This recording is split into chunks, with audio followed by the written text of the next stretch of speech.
24 घंटे बाद आए कि पूजा अब समेट दिया जाए, तो यहाँ देखा तो ये अमरूद कुतरा हुआ पड़ा हुआ है और मेरा चढ़ाया हुआ मेहंदी का कोने नीचे है और एक अमरूद यहाँ लुढ़का पड़ा है। मोमबत्ती सारी बह गई है। ये नारियल का जो दिया बनाया था ये तो पूरा फिनिश हो गया है। और शालिग्राम जी कहाँ चले गए भाई? ये तो यहाँ पर हैं। ये सब दोस्तों गिलहरियों की और कबूतरों की मेहरबानी है। इसमें जो था पूजा का में थोड़ा बहुत खाने पीने का सामान भी छीटा था, तिल वगैरह थे, दाने आने कुछ थे, वो सब जो थे वो लोग खा ले गए हैं बस, और सामान ऐसे ही बिखेर गए हैं जो मतलब का दिखा इनका।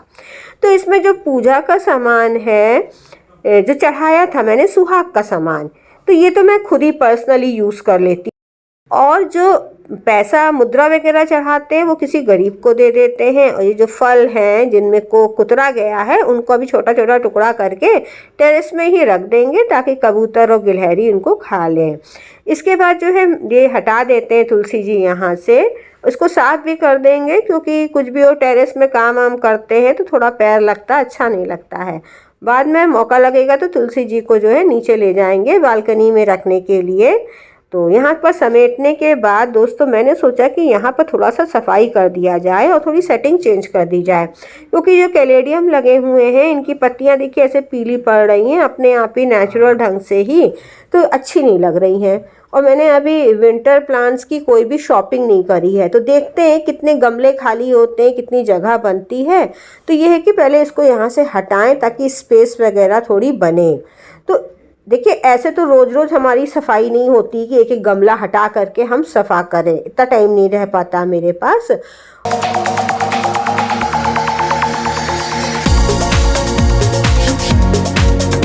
तो ये सब ये था कि मैंने सोचा कि थोड़ा थोड़ा करके शुरू करते हैं, यहाँ पर इसको हटा देते हैं।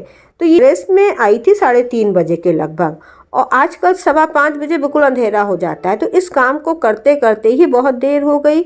सारे कैलेडियम जो थे मैंने इस ग्रो बैग में निकाल दिए हैं, गमले अलग कर दिए हैं क्योंकि गमलों में फिर अब विंटर के प्लांट्स लगाऊंगी जब शॉपिंग करके लाऊंगी तब मैं। और अब इनको पानी आनी नहीं देना है, ऐसे ही ये यहाँ पर रखे रहेंगे। नेक्स्ट सवेरे जो था मॉर्निंग वॉक जाने के लिए फिर उजाला हो गया। पहले तो 6 बजे के लगभग जाते थे, लेकिन अब जो है ठंडक ज़्यादा होने लगी, 6 बजे अंधेरा रहता है। तो महाशय जी भी मना करते हैं कि अब इतनी जल्दी करेंगे क्या, और फिर करना भी क्या होता है घर आ करके। तो इसलिए जो था थोड़ा वॉक का टाइम भी लेट कर दिया है। और पहले स्कूटर से जाते थे, अब गाड़ी से जाने लग गए हैं। 10 रुपये के 2 टिकट आते हैं, तो टिकट ले लिया। इसके बाद महाशय जी खड़े हुए हैं वहाँ पर अंदर घुसने के लिए।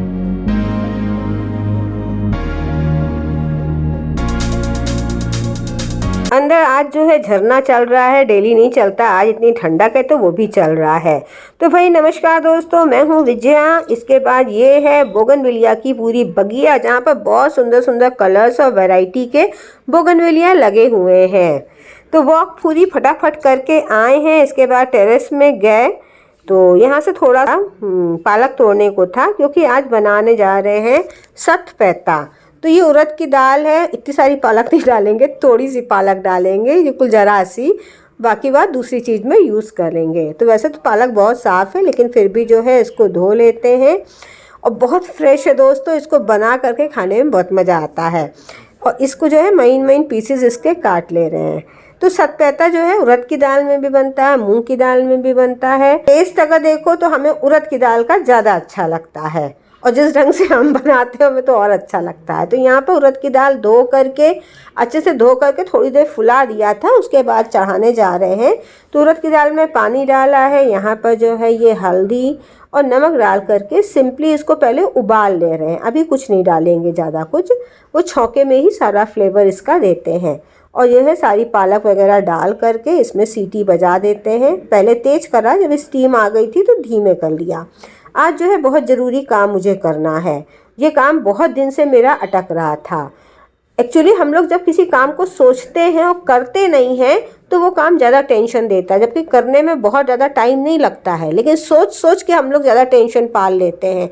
इसीलिए ये है कि जो काम दिमाग में आए फट से कर लो, टाइम बहुत लगता नहीं है, लेकिन कुछ काम ऐसे होते हैं जो कि हर हालत में करने ही पड़ते हैं। लेकिन वही है कि आलस आता है, सोचते हैं अभी नहीं बाद में कर लेंगे, और ऐसे बात बात करते करते वो जो काम है हम लोग के मन में एक बोझे की तरह पड़े रहते हैं। तो टालना छोड़ करके अगर वही काम फटाफट कर लें तो देखो कितनी जल्दी हो जाता है, चुटकियों में हो जाता है। और उसके बाद जो है अपने अंदर बहुत अच्छा फील होता है कि मैं काम का मैं इतना ज़्यादा टेंशन ली हुई थी, वो देखो कितनी जल्दी से हो गया है। तो भाई टालने की आदत छोड़ करके कामों को फटाफट करना शुरू करें। जो भी ज़रूरी काम है उनको लिखते जाएं और टारगेट बना लें कि आज जो है इनमें से कितने कामों को हम फटाफट कर सकते हैं। हम लोग के यहाँ दोस्तों 3 मौसम हम लोग को झेलने पड़ते हैं, सर्दी, गर्मी, बरसात, जिसके चक्कर में हर सीज़न के हिसाब से कपड़े अलग अलग हो जाते हैं। तो यहाँ पर ये हमारा खुद का बनाया हुआ बैग, कितने कपड़े तो ऐसे हो जाते हैं कि आदमी सीज़न पर निकाल तो लेता है लेकिन पहन भी नहीं पाता है उनको, तो बस सबको फटाफट लगा देते हैं। तो इन सबको भी जो है अब दूसरी जगह शिफ्ट करेंगे, क्योंकि विंटर वाले कपड़े तो इतने ज़्यादा हो जाते हैं कि सब तरफ लगता है स्वेटर शॉल ही पड़े हुए हैं। क्योंकि अब वही बात है ना, 3 सीज़न का स्टोर करना है, तो इसमें जो है सब डाल दिए हैं। अभी तो फ़िलहाल इस बैग को सामने ही रख देते हैं, फिर बाद में इसकी जगह भी चेंज करेंगे। तो ये रेडी हो गया मेरा। तो एक के बाद एक काफ़ी सारी चीज़ें मेरी खुल रही थी। तो पहले इधर वाला काम पूरा हुआ, फिर इसके बाद इधर वाला मैंने सोचा बॉक्स निकालने में, ये बॉक्स में तो निकालने में सब आफत हो गई मेरी। फिर महाशय जी को बुलवा करके उनसे मैंने घसीटवाया है, तो ये बाहर निकल के आया है।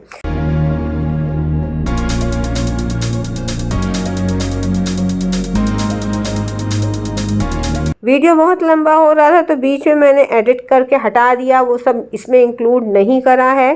तो अब इस बॉक्स में जो है मैं वो कपड़े डालूंगी जो कि गर्मी वाले हैं, जिनको मुझे मार्च से पहले ज़रूरत नहीं पड़ने वाली है, या वो जो कि लिए दिए हुए कपड़े रहते हैं जिनको यूज़ नहीं करना होता है। तो फ़िलहाल एक स्टेप वाला काम मेरा ख़त्म हुआ है। मैं सोच रही हूँ आज मैं अपनी अलमारी को भी ठीक कर लूँ, उसमें से भी विंटर वाले अपने रख दें, कुछ ज़रूरी जो अभी के वाले हैं वो। इस बीच में जो था मेरी दाल भी पक गई थी, तो इसको बंद कर देते हैं, आगे काम शुरू करते हैं। तो यहाँ पर जो था मैंने अपने सारे सूट निकाल लिए। देखिए कॉटन वाले तो अंदर रख दिए, लेकिन अभी जो वैसे वाले होते हैं थोड़े हैवी रहते हैं ना, उनको हम लोग पहनते रहते हैं। उन सूटों को पहनने का यही बेस्ट टाइम रहता है। कड़ाके की ठंड में गरम निकल आते हैं और गर्मियों में कॉटन ही चलते हैं। तो यहाँ पूरा जो है ये बवाल इकट्ठा कर दिया है हमने।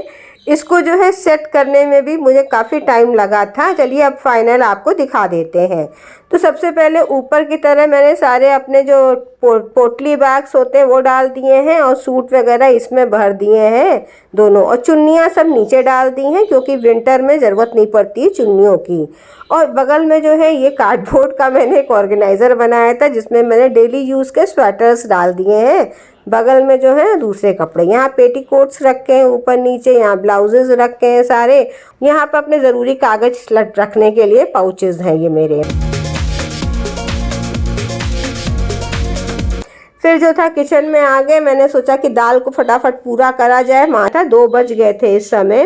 तो ये हमने थोड़ा सा बेसन डाल करके पानी में घोल लिया है, और इस दाल में जो कि अभी बन गई है, अभी तो देखिए ये हाफ फिनिश्ड है, तो इसको पहले चम्मच से अच्छे से घोट लेते हैं। ये देखिए अभी फिटकी फिटकी सी लग रही है ना, तो इसको घोट लेंगे तो ये पूरी मिक्स हो जाएगी। और फिर जो था इसमें जो मैंने बेसन घोला था पानी में, ये इसको सिंपली इसमें डाल दे रहे हैं। इसके डालने से पूरी दाल को एक बाइंडिंग मिल जाती, एक सी लगने लगती है, नहीं तो ऐसे देखिए अलग अलग छिटकी छिटकी सी रहती है। फिर थोड़ी दाल गाढ़ी भी लग रही थी तो मैंने पानी डाल दिया। अब इसको खौला लेते हैं तो ये पूरी दाल जो है थोड़ी सी गाढ़ी हो जाएगी। मतलब जितनी गाढ़ी करनी है अपने ऊपर डिपेंड रहता है, जैसा खाते हैं वैसा। तो ये इसको जो है यहाँ पर छौंके के लिए मैंने केवल लहसुन काट रहे हैं, लहसुन और लाल मिर्च से और हींग जीरा, इतने ही डालते हैं। डालने को तो प्याज भी डाल सकते हैं, लेकिन हर चीज़ में मुझे प्याज नहीं अच्छा लगता है, हर चीज़ का फ्लेवर अलग अलग रहता है। और इस वाली दाल को सरसों के तेल से छौंकते हैं, वो ज़्यादा अच्छा लगता है, कुछ सौंधापन लगता है। मूंग का भी बनाए बहुत अच्छा लगता है, लेकिन मूंग की अगर बनाएंगे तो देसी घी से छौंके वो ठीक रहता है। इसके बाद जो है ये तेल जब गरम हो गया है तो सबसे पहले इसमें लहसुन डाला है।